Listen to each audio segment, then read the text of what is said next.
मैं एक बार फिर अरविंद के पास जाना चाहूंगा, कोशिश करूंगा उनसे फिर से जुड़ने की, क्योंकि एक बड़ा लॉजिकल सवाल मेरे पास अरविंद के लिए है, हमारे लीगल कॉरेस्पॉन्डेंट के लिए। लेकिन उससे पहले मधुरेंद्र के पास चलते हैं। मधुरेंद्र, ये जो पूरा केस है ये बड़ा नाटकीय है, क्योंकि इस केस के अंदर जो सब्सटेंस आना शुरू होता है वो एक तीसरे कैरेक्टर के साथ आना शुरू होता है। इंद्राणी मुखर्जी की अपनी बेटी की हत्या में गिरफ्तारी के बाद, जब वो एक के एक बाद कई सारी कॉन्स्पिरेसी के अंदर फंसती हैं, वो इकबालिया बयान देती है और वो ये कहती है कि हाँ, उन्होंने कार्ति चिदम्बरम को 10 लाख रुपए दिए। कार्ति चिदम्बरम से एफआईपीबी में मदद मांगने के लिए वो एक होटल के अंदर मिली। ये उनका इकबालिया बयान है। उनका ये भी कहना है कि पीटर मुखर्जी वित्त मंत्रालय के नॉर्थ ब्लॉक के दफ्तर में एफआईपीबी क्लियरेंस कराने के लिए मिले पीटर मुखर्जी पी चिदम्बरम से, और जो उनके ये इकबालिया बयान है, क्या उनको फेस वैल्यू पर लिया जा सकता है? क्या सोचेंगे लोग जब उनकी ये बातें सामने आएंगी, और कोर्ट इसको किस तरीके से मानता है, क्योंकि अब वो एक सरकार की अप्रूवर बन गई है?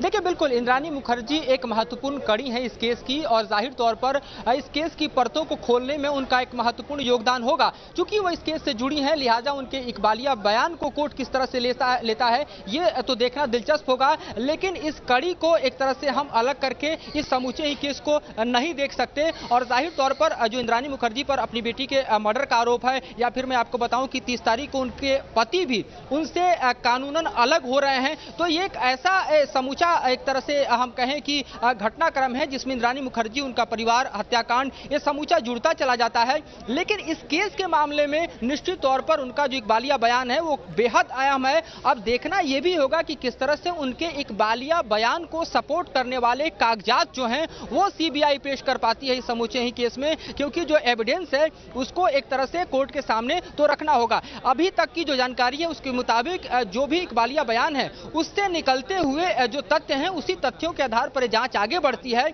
और सीबीआई के हाथों वो तमाम दस्तावेज मिलते हैं, जो ट्रांजैक्शंस हैं उसका समूचा लिंक मिलता है, और जो एक तरह से समूचा एक तरह से घोटाले का जो प्लान है उस प्लान को एग्जीक्यूट करने तक का जो समूचा केस का ट्रायल है उस पर सीबीआई कामयाबी से अपने सबूतों को इकट्ठा करती है। और तब जाके सीबीआई को यह लगता है कि अब पी चिदम्बरम के गिरबान को पकड़ने में उसे कोई कानूनी शर्मिंदगी का सामना कोर्ट में नहीं करना पड़ेगा।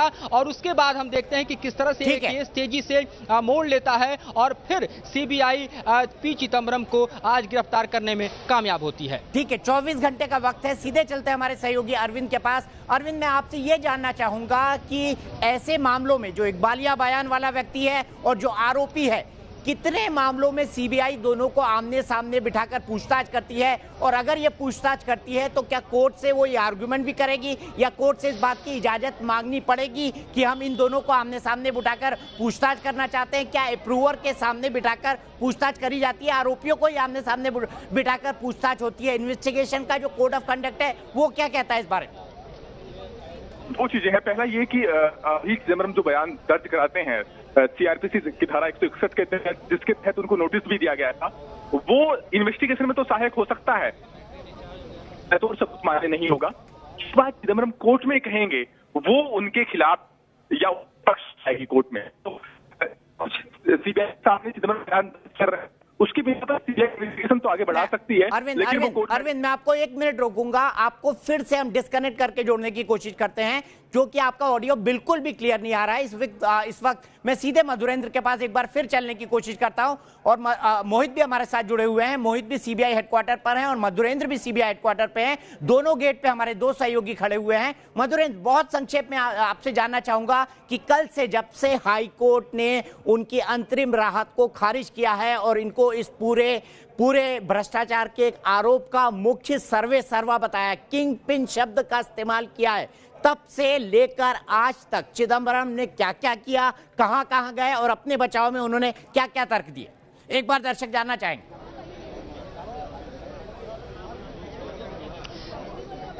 बिल्कुल, मैं संक्षेप में बताना चाहूंगा कि सीबीआई जब उनके गिरबान को पकड़ना चाहती थी तो अचानक चिदंबरम गायब हो जाते हैं और उसके बाद सीबीआई उनके घर से लेकर दफ्तर से लेकर तमाम जगहों पर उनको गिरफ्त में लेने की कोशिश करती है। चिदंबरम नहीं मिलते हैं। उसके बाद उनके घर पर जाकर सीबीआई ने लुकआउट नोटिस जो है उसको चिपका दिया और जाहिर तौर पर उसके बाद भी तकरीबन 27 घंटे चिदंबरम जो है वो गायब रहे। कहां पर थे, कहां छुपे थे, उस बात की इस वक्त जानकारी वो जरूर दे रहे होंगे सीबीआई को, ऐसा मुझे लगता है। लेकिन उसके बाद सीधे तौर पर कांग्रेस एक प्रेस कॉन्फ्रेंस कॉल करती है और उस प्रेस कॉन्फ्रेंस में प्रकट होते हैं पी चिदंबरम और पॉलिटिकल वेंडेटा का एक तरह से सरकार पर आरोप लगाते हुए फिर वो वहां से रवाना होते हैं और सीधे अपने घर पर आते हैं, जहां पर सीबीआई आती है और उनके घर की चारदीवारी को फांद कर भीतर दाखिल होती है और तब जाकर चिदंबरम गिरफ्तार होते हैं। तो मोटे तौर पर यह समूचा जो घटनाक्रम है उसमें आप अंदाजा लगा सकते हैं कि किस तरह से लुका छिपी का खेल जो है पहले चिदंबरम खेलते हैं और उसके बाद एक स्क्रिप्ट तैयार होता है जिस पर एक्ट करते हुए वो इस वक्त सीबीआई के गिरफ्त में पहुंचते हैं।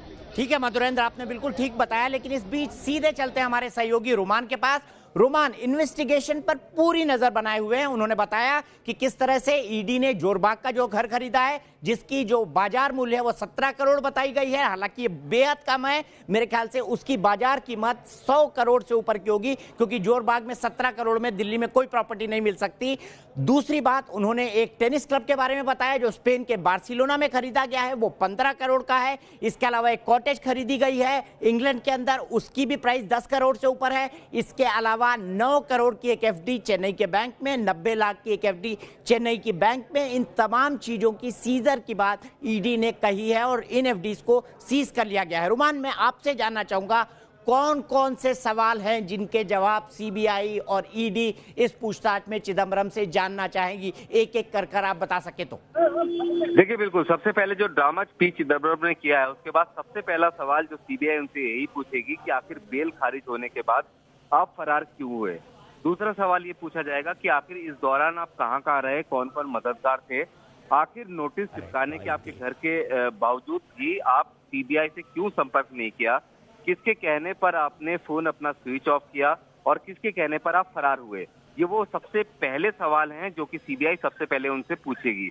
उसके अलावा दूसरे सबसे इम्पोर्टेंट सवाल ये हैं जो कि केस से जुड़े हुए हैं कि फॉरेन इन्वेस्टमेंट के लिए जो परमिशन थी वो क्यों दी गई, किस वजह से एक मामूली सी रकम का जो फॉरेन इन्वेस्टमेंट होना था उसकी जगह पर 305 करोड़ रुपए के इन्वेस्टमेंट की आपने परमिशन दे दी वित्त मंत्री रहते हुए। दूसरे सबसे अहम सवाल ये कि आपकी जो इतनी प्रॉपर्टी है इसका इनकम का सोर्स क्या है, किस आपने कहां से कमाया और किस तरह से आपने इतनी प्रॉपर्टी खरीदी। क्योंकि दीपक जी, आपका कहना बिल्कुल सही है कि जो 16 करोड़ रुपए की कीमत कागजों में दिखाई गई है जोरबाग वाले फ्लैट की, उसके एक फ्लोर की कीमत भी 16 करोड़ की नहीं है, कहीं ज्यादा की है। 100 करोड़ से ज्यादा का वो पूरा बंगला है। 500 गज में ऐसा बताया जा रहा है कि वो बंगला बना हुआ है, 4 मंजिला है। लेकिन इसमें भी ये है कि इसमें कुछ हिस्सेदारी कार्ति चिदंबरम के नाम पर है और कुछ पी चिदंबरम की वाइफ नलिनी चिदंबरम के नाम पर है। लिहाजा जिस समय प्रवर्तन निदेशालय को अटैच करने जा रहा था उस समय भी ये समस्या आई थी कि आखिर इसको अटैच किस तरीके से किया जाए। तो जाहिर है कि कागजों में कीमतों में काफी ज्यादा झोलझाल किया गया है। बार्सिलोना का जो टेनिस क्लब है उसकी कीमत भी 15 करोड़ रुपए कागजों में दिखाई गई है, लेकिन उसकी कीमत भी कहीं ज्यादा है। लंदन का कॉटेज की कीमत भी कहीं ज्यादा दिखाई गई है। मतलब महज टोटल जो प्रॉपर्टी है उसको कागजों में 54 करोड़ दिखाया गया है।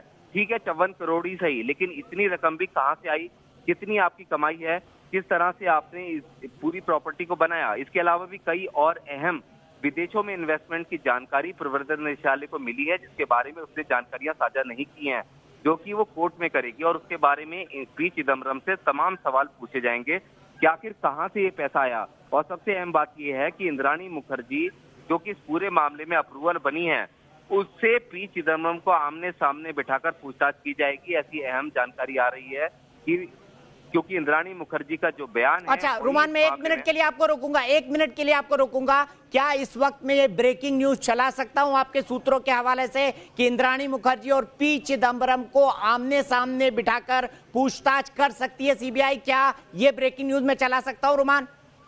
देखिए, बिल्कुल इंद्राणी मुखर्जी के जो बयान है उसके आधार पर ही पी चिदंबरम की परेशानियां सबसे ज्यादा बढ़ी हैं। 10 लाख के वाउचर की भी रसीद मिली है। जाहिर है कि उन्होंने अपने बयान में कहा था कि 10 लाख रुपए कैश लिए गए थे कार्ति चिदम्बरम के द्वारा, जो कि इंद्राणी मुखर्जी से मांगे गए थे। इस पूरे फॉरेन इन्वेस्टमेंट के बदले में जो पैसा आया था 305 करोड़ का, उसके बदले में, लेकिन ये महज एक मामूली सी रकम थी, एक मामूली सा टोकन था। पूरी जो रकम है वो कहीं ज्यादा बड़ी है और उसके लिए पी चिदम्बरम से लगातार पूछताछ की जाएगी और इंद्राणी मुखर्जी के जो बयान है उसी के आधार पर पी चिदम्बरम की मुश्किलें बढ़ी हैं। उसी की वजह से सीबीआई और ईडी का केस मजबूत हुआ है।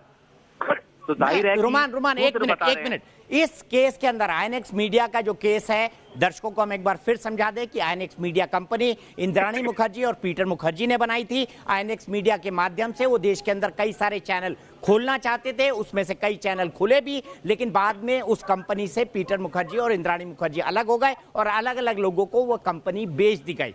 आरोप ये लगा है कि जो नियम थे उसके हिसाब से 5 करोड़ का विदेशी निवेश ही पा सकते थे इंद्राणी मुखर्जी दंपत्ति अपनी इस कंपनी के लिए, लेकिन पी चिदम्बरम ने नियमों में हेरफेर करके, नियमों में बदलाव करके उनको 305 करोड़ का इन्वेस्टमेंट दिलाया। और एजेंसी के सूत्रों का यह कहना है कि इसके लिए 54 करोड़ की रिश्वत दी गई, यानी लगभग 20% की रिश्वत चिदम्बरम परिवार को दी गई। ये आरोप जांच एजेंसियों ने लगाया है, जिसकी इन्वेस्टिगेशन हो रही है। हम अरविंद के पास भी चलेंगे और ये जानने की कोशिश करेंगे कि ये जो चार्जशीट है, इसको कब तक फाइल करना इन्वेस्टिगेशन के बाद जरूरी है, क्योंकि कार्ति चिदम्बरम ने आज बार बार कहा कि भाई अपने स्टेटमेंट के अंदर कि यह तमाशा किया जा रहा है, कुछ लोगों को दिखाने के लिए तमाशा किया जा रहा है, कुछ लोगों को खुश करने के लिए तमाशा किया जा रहा है, सनसनी फैलाई जा रही है। 2017 में एफआईआर फाइल हुई है, लेकिन 2019 तक किसी भी तरह की चार्जशीट नहीं फाइल हुई है। इसका मतलब केस है ही नहीं। रोमान, मैं आपसे जानना चाहूंगा कि इंद्राणी मुखर्जी सबसे पहले तो फंसी थी अपनी बेटी शीना वोरा के मर्डर केस में, लेकिन सबको पता था आईएनएक्स मीडिया का केस है। ईडी और सीबीआई की रडार में वो कैसे आई और वो अप्रूवर कैसे बनी, इसकी क्या बैकग्राउंड स्टोरी है?